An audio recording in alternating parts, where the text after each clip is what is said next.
2018 bilakaera. Mutualisten kolektiboa. Igaro da beste urte bat.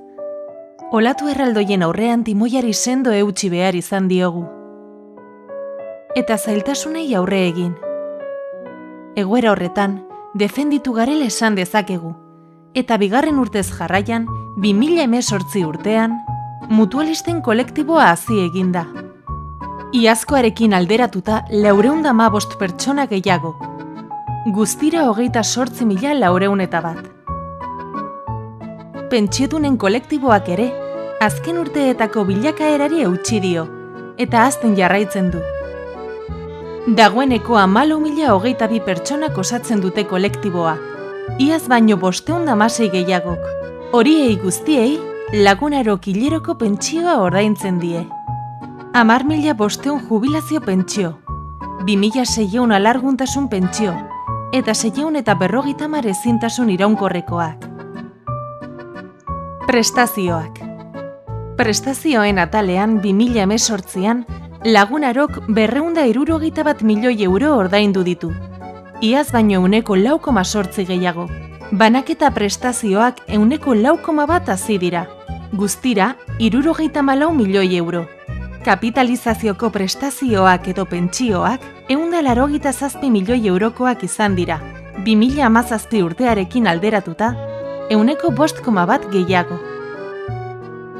Osasun laguntzaren arloan 2018an prestazio mutualizatua jasotzeko eskubidea 56.907 pertsonak izan dute. 2017an baino 285 gehiagok. Gastua 12,5 milioi eurokoa izan da, aurreko ekitaldian baino 7,8 gehiago. Onuradun bakoitzak hilero eragiten duen gastuaren adierazlea, 17,82 eurokoa izan da 2018an. Aurreikuspena 17,80 eurokoa zen onuradun bakoitzeko eta hileko. Mutualisten 11 komunitateak aintzat hartuta, 8 osasun laguntzako bonifikazioak izan dituzte, eta beste 3 penalizazioak. Bonifikazio, penalizazioen saldo garbia ia neutroa izan da. 51.000 euroko penalizazioak zenbatuz. 2017an bonifikazioak 500.000 eurokoak izan ziren. Aldi baterako ezintasuna. Arlo honi dagokionez, gastuaren bilakaera berriro izan da negatiboa. 2017an, 31,9 milioikoa izan bazen, 2018an, 35,2 milioikoa izan da. Hazkundea 10%koa baino handiagoa izan delarik. Hain zuzen ere, 5. urtez jarraian, absentismoak gora egin du 2018an. 5,28ko tasara iritsi da azken ekitaldian. 2017an, 4,86 izan zen. Aipatzekoa da plan estrategikoan 4,6 eta 5 bitartekoa izatea aurreikusi zela. Errealitatea bestelakoa izan da. Mutualisten 7 komunitateri dagozkie penalizazioak eta 4 bonifikazioen eremuan daude.